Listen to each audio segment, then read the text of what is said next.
A very good afternoon. Thank you so much for joining us once again. This is Younib at 1. My name is Hezron Asewe. We have a lot prepared for you, but first of all, let us check a highlight.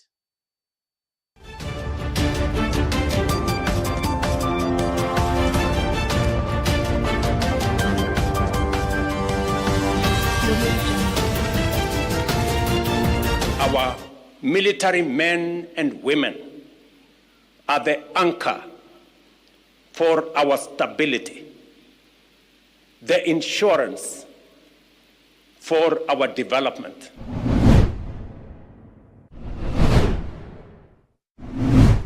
I have evidence that we released another 7 billion shillings. This amount of 7 billion is to the national government cost.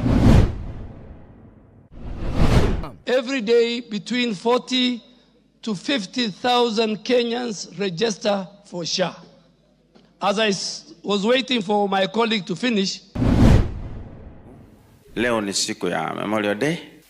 The vibrant light she brought into the world that has been tragically extinguished, stolen by...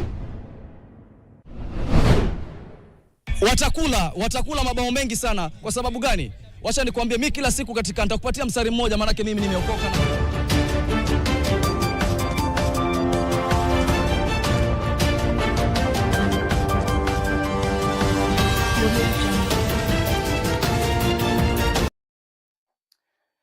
All right, now let us go to our first story this afternoon, where President William Ruto has issued a caution to Kenyans who are bringing up military in casual conversation, requesting that they refrain from involving in country's armed forces in political matters. Speaking at a commissioning ceremony in event in Nakuru County, President Ruto declared that he will do everything in his power to protect the military, claiming that careless remarks about Kenyan Defense Forces would jeopardize the nation's stability and reputation abroad. Our military men and women are the anchor for our stability, the insurance for our development.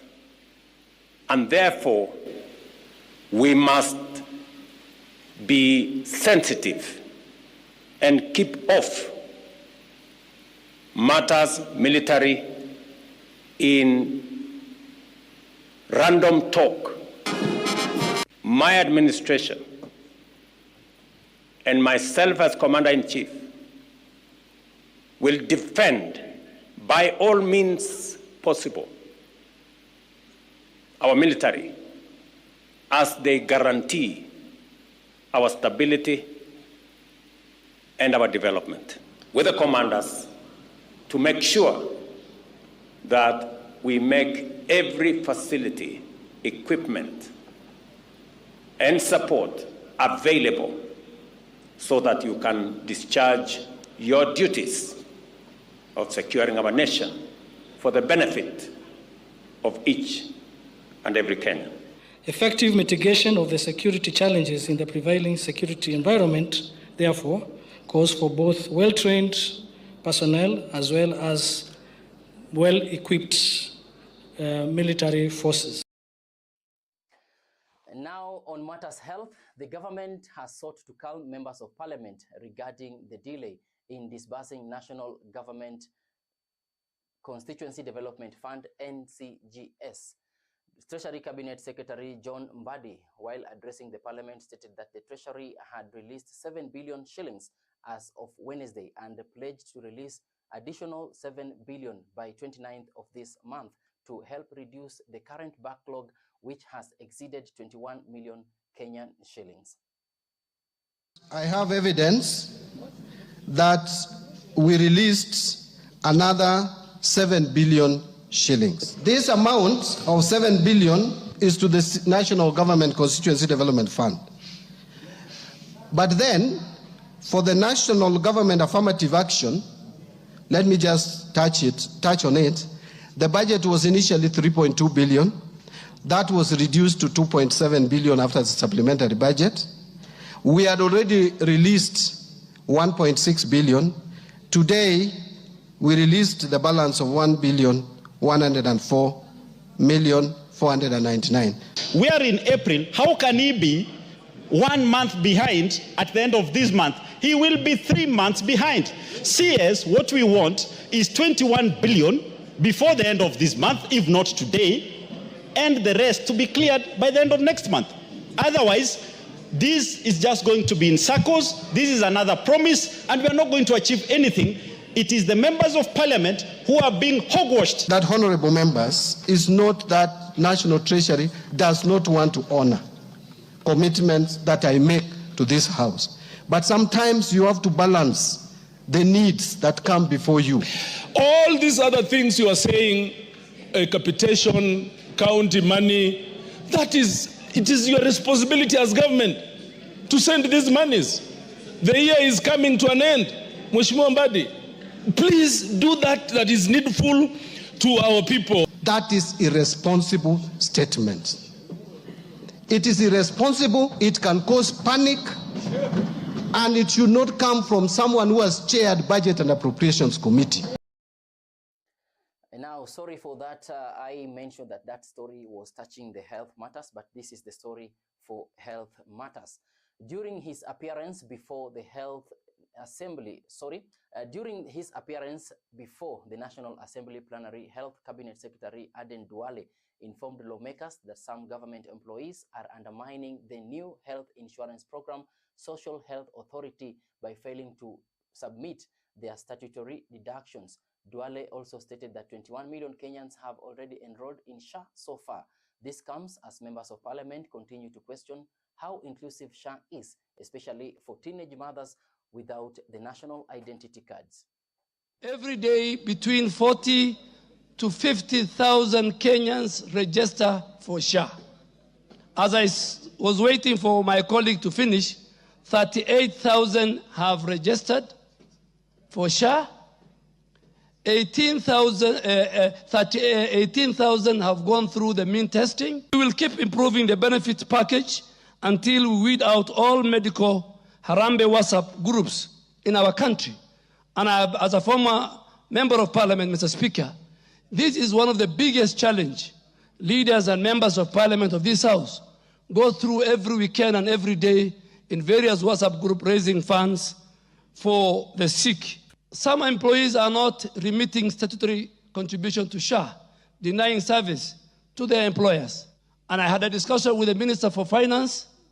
It should be a check-off system. The Minister for Finance can remit SHA for all public servants from their salaries. Now, Kikuyu Council of Elders, under the umbrella Kiama, spent their Wednesday along the Nairobi-Nakuru highway for a cleansing ceremony following a series of road accidents along the highway. Led by Muthamaki Thiongo Wagitau, the elders prayed for divine intervention, calling the national government to speed up the construction of dual carriageway to help reduce the traffic incidents. This follows the death of more than 10 people just 4 days along the highway. Juzi tulipoteza watu 5 katika area moja. Siku ingine tukapoteza watu 7. Jana peke yake tulipoteza watu 3.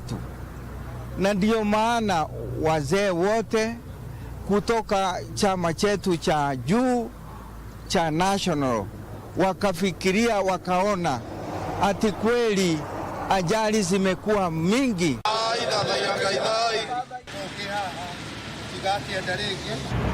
Tunajua tukiombea barabara hii yetu, hizo baraka za Mwenyezi Mungu zitatembea kila pahali Kenya, hata na jirani zetu. Hiyo itakuwa njia moja ya kupinga mambo ya accident. Njia ingine ya pili ni NTSA wafanye mambo yale inatakana wafanye, ya kuangalia mambo ya barabara ya public service vehicles. Kama ni usingizi kwa madereva, waangalie hiyo manifest huwa wanatueleza. And now that story about the Kikuyu elders takes us to a short commercial break. We'll be back in a short while. Don't go far. Just keep it Younib TV.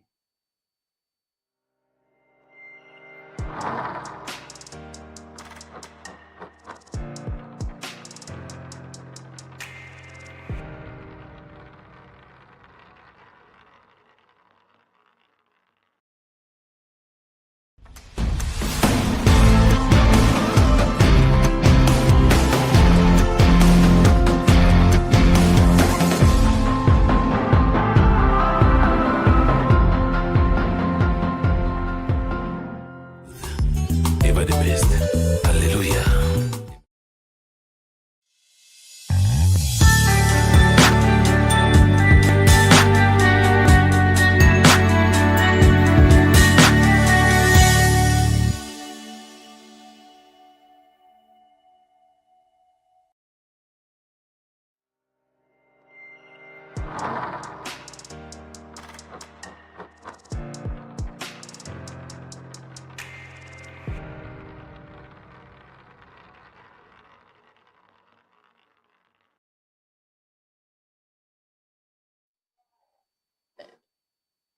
Now,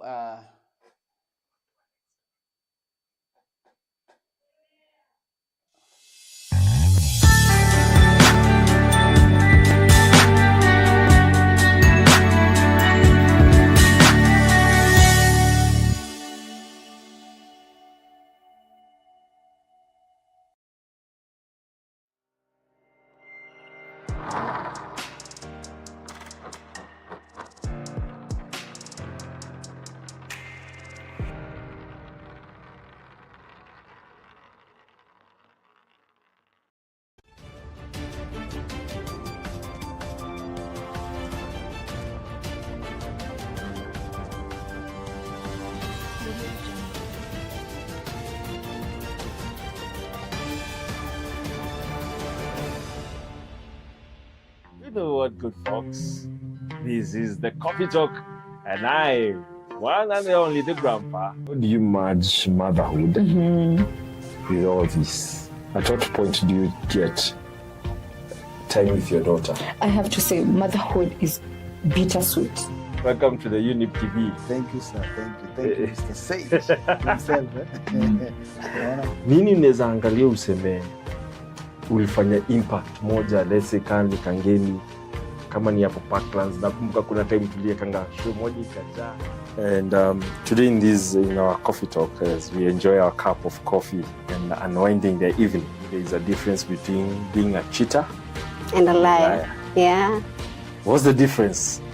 Well, the difference, there is a thin line between a cheater and a liar. Very good, people. This has been the Coffee Talk Show with I think Grandpa. And you know what, good people? Life has solutions. It's only that we do not speak. And if we do, we fear. We have solutions. But sometimes when we get these solutions are distorted. Keep it here at Coffee Talk, where the conversation starts and never ends. Join me every Sunday from 5 to 6 p.m. for great conversation here at the Coffee Talk. Younib TV. I want the best.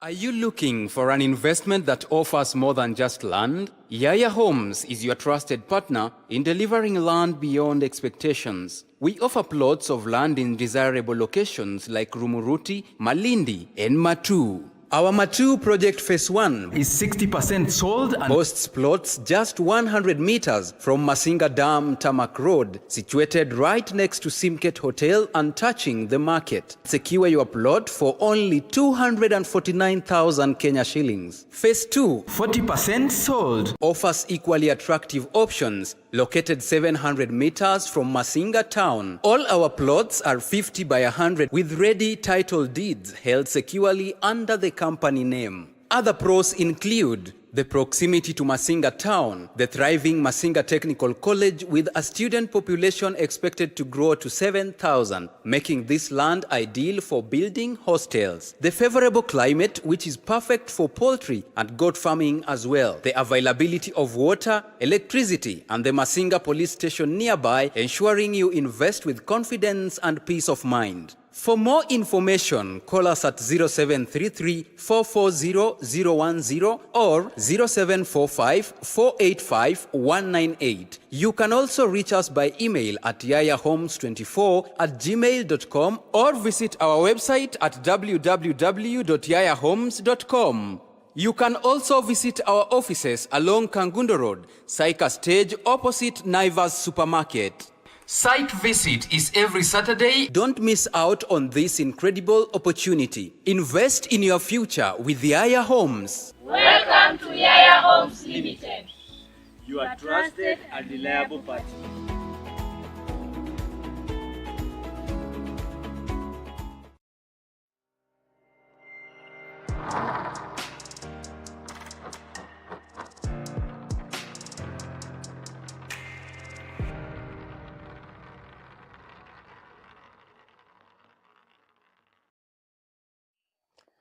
And now, welcome back, and let us continue with our stories this afternoon. Now, students and families of Sylvia Kemunto gathered at Multimedia University Seventh-day Adventist Church to pay tribute to the first-year student who was brutally killed last month. Kemunto was described as a composed, amiable, and intellectually oriented person during the memorial service. Students characterized his passing as a sudden and terrible loss, depriving them of a committed and loving peer. Her family members were fully promised the potential. This happened as the primary suspect, Philip Mutinda, is currently held at a police custody. Kwa inbox akaniambia nimepata A-. Wiki kaisha nikapata Sylvia amekuja na shati 3 shirts. Moja yao ni hii nimevaa. Nimeivaa purposely kwa sababu leo ni siku ya Memorial Day. The vibrant light she brought into the world that has been tragically extinguished, stolen by an act of unimaginable violence at the hands of someone she would have been able to trust. I want to offer apology. If there is anything that the university could have done to save the soul of Sylvia, and we are not able to do, find it in your heart to forgive us.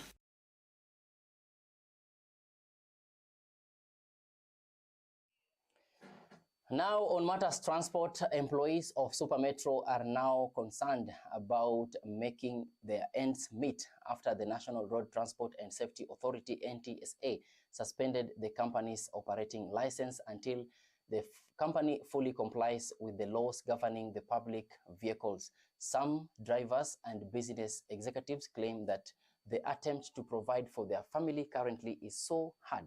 Take a look at this story.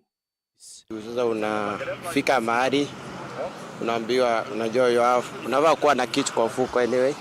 Sasa hatuna kitu, sasa tumesimamisha tukaambia tukae for somewhere. Kusema ukweli sisi ni watu tuko na familia na tunaumia sana.